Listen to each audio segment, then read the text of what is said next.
Janata Dal United को तो तिनके का सहारा चाहिए।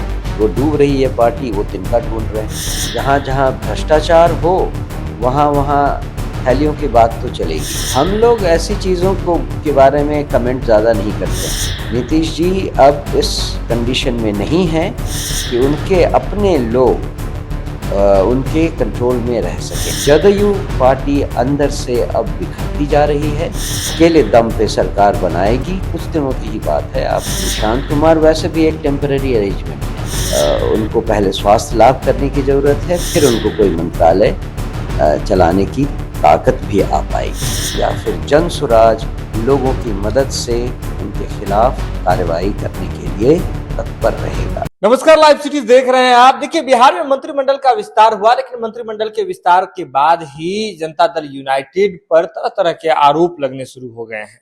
अभी हमारे साथ बातचीत के लिए जन सुराज के प्रदेश अध्यक्ष मनोज भारती जी मौजूद हैं।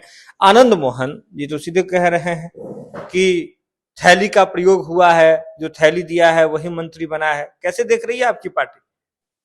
हम लोग ऐसी चीज़ों को के बारे में कमेंट ज़्यादा नहीं करते हैं, क्योंकि ये हम जानते हैं कि ऐसा होता रहा है। वो जहाँ जहाँ भ्रष्टाचार हो वहाँ वहाँ थैलियों की बात तो चलेगी ही। अब मंत्रिमंडल बनाने में थैली एक्सचेंज हो या लोगों के ट्रांसफर पोस्टिंग में थैली एक्सचेंज हो, ये सब तो अब तक बिहार के लिए आम बात है। अब उस पे हम हर चीज़ पर तो कमेंट करना उचित नहीं है। लेकिन उन्होंने तो सीधे तौर पे यह भी कहा है कि बिहार के जो पूर्व मुख्यमंत्री नीतीश कुमार और उनके पुत्र निशांत कुमार जो स्वास्थ्य मंत्री बने हैं, दोनों को स्वास्थ्य लाभ लेने की जरूरत है। जनता दल यूनाइटेड से ही हमेशा जुड़े हुए रहे हैं आनंद मोहन। उनके पुत्र जो हैं जदयू से ही विधायक हैं, पत्नी जो है जदयू से ही है।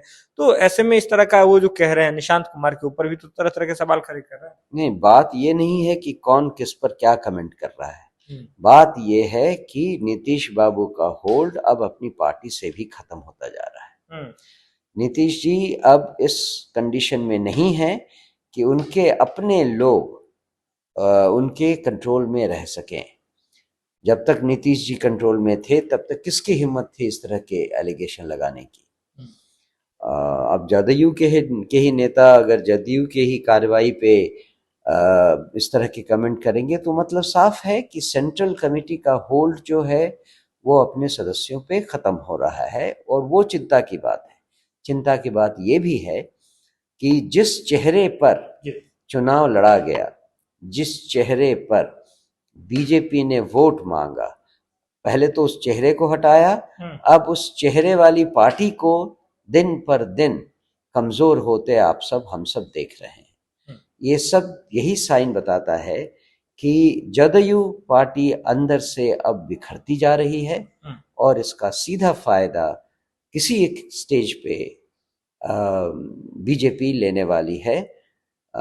इसमें अब बहुत ज्यादा देर नहीं लगने वाली। मतलब आप कह रहे हैं कि नीतीश कुमार जी का जो पावर है वो सीज हो गया है, अब जदयू बिखर रही है, फायदा बीजेपी को होगा। जिस निश्चित रूप से, क्योंकि जदयू के बहुत सारे मेंबर जो हैं टूट कर बीजेपी से मिलेंगे, और बीजेपी अकेले दम पे सरकार बनाएगी। कुछ दिनों की ही बात है, आप देख लीजिएगा। निशांत कुमार के जो कि बिहार के स्वास्थ्य मंत्री, उनके स्वास्थ्य पर लगातार सवाल खड़े हो रहे हैं। निशांत कुमार वैसे भी एक टेम्पररी अरेंजमेंट है। वो तो लोगों को फिर से एक बार बरगलाने की कोशिश है कि चलो नीतीश बाबू नहीं तो उनके बेटे को हम एक जगह दे रहे हैं। लेकिन आप निशांत जी के स्वास्थ्य को ज़रा ध्यान दीजिए, और मुझे लगता है कि उनको पहले स्वास्थ्य लाभ करने की ज़रूरत है, फिर उनको कोई मंत्रालय चलाने की ताकत भी आ पाएगी। अच्छा, निशांत जी के स्वास्थ्य पर चलिए, आपकी पार्टी आप भी सवाल खड़े कर रहे हैं, लेकिन आप जो ये बात कह रहे हैं कि निशांत जी टेम्पररी अरेंजमेंट है, लेकिन जनता दल यूनाइटेड तो उन्हें जदयू का भविष्य बता रही है। जनता दल यूनाइटेड के पास और कोई चारा है क्या? जनता दल यूनाइटेड को तो तिनके का सहारा चाहिए। वो डूब रही है पार्टी, वो तिनका ढूंढ रहे हैं, और तिनका में अगर निशांत जी आते हैं तो उनको बेस्ट विशेस देना हमारा कर्तव्य है, उनको हमारी शुभकामनाएं। अभी बिहार में एमएलसी के उपचुनाव हुए, उसमें विपक्ष जो है इंडिया ब्लॉक, उसके जो उम्मीदवार थे उन्होंने विजय पताका लहरा दिया। एनडीए की हार हो गई वहां। मतलब ये तो बिहार के लिए अच्छी खबर है, क्योंकि धीरे धीरे जो भ्रम जाल था एनडीए की सरकार को लेकर और जो अफवाहें फैलाई गई थी, जो वादे किए गए थे चुनाव के पहले, अब ये बात क्लियर हो जाती है कि उस विजय का श्रेय किसी को, किसी के काम को नहीं जाता है। जितनी इल्लीगल एक्टिविटीज की गई, लोगों से वोट छीना गया, लोगों को धोखे में डालकर उनका वोट खरीदा गया, अब वो लोग समझ गए हैं कि उनके साथ धोखा हुआ है और वो अब फिर से इस भ्रम जाल में फंसना नहीं चाहते। तो मुझे खुशी है कि 6 महीना ही सही, लोग धीरे धीरे जगे हैं और आगे आने वाले समय में और जगेंगे। पंचायती राज इलेक्शन में भी वो और जग कर, शिक्षित होकर सारी चीज़ें जानेंगे कि किस तरह से पंचायती राज अधिनियम का दुरुपयोग किया गया है, उसकी धज्जियां उड़ाई गई हैं, केवल इसलिए कि जनता उसके बारे में समझती नहीं है, जानती नहीं है। जरूरत इस बात की है कि लोगों को समझाया जाए कि पंचायती राज अधिनियम के अंतर्गत उनके क्या अधिकार हैं और उन अधिकारों का उपयोग करके वो अपने बच्चों की और समाज की रक्षा कर सकते हैं, भ्रष्टाचार से लड़ सकते हैं, अनियमितताओं से लड़ सकते हैं।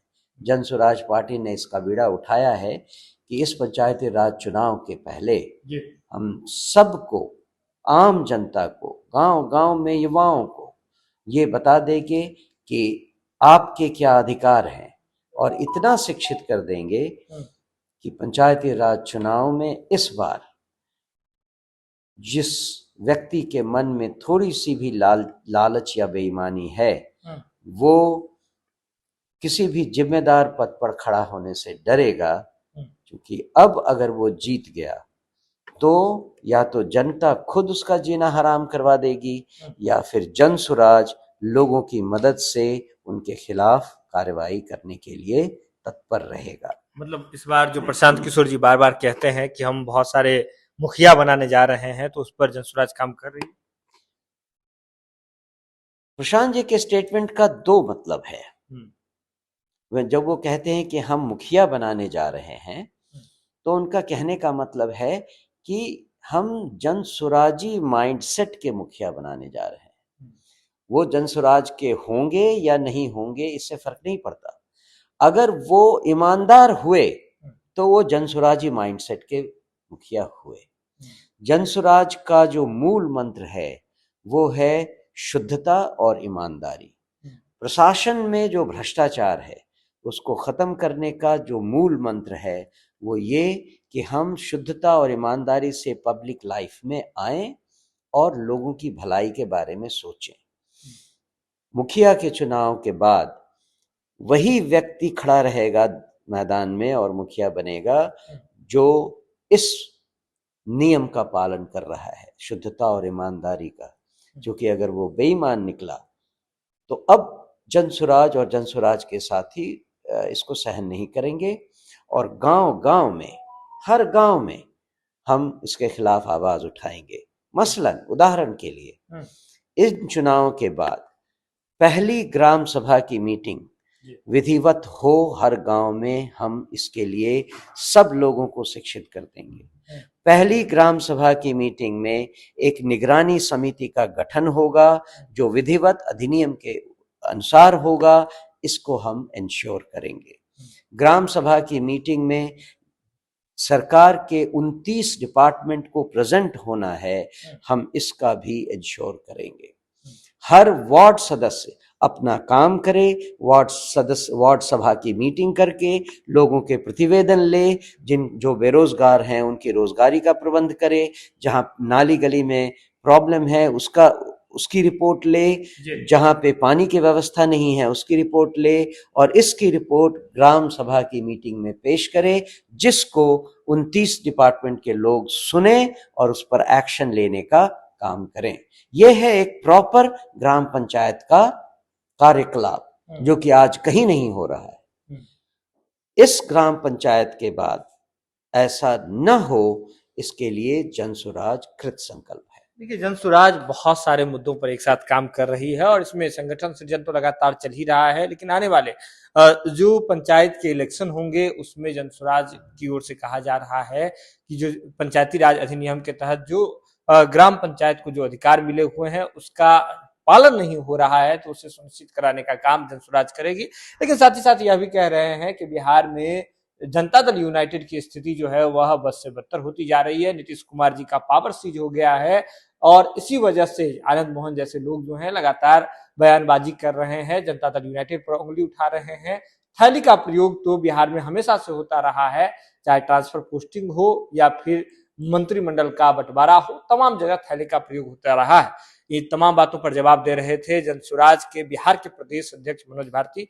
आप इनकी बातों से कितना इत्तेफाक रखते हैं, आपका क्या सोचना है, बिल्कुल आप हमें कमेंट बॉक्स में बता सकते हैं। यह खबर आप लाइव सिटीज के यूट्यूब पर देख रहे हैं तो आप सब्सक्राइब कर लें, फेसबुक पर देख रहे हैं तो फॉलो कर लें। जुड़े लाइव सिटीज के साथ, खबर का सिलसिला लगातार जारी है।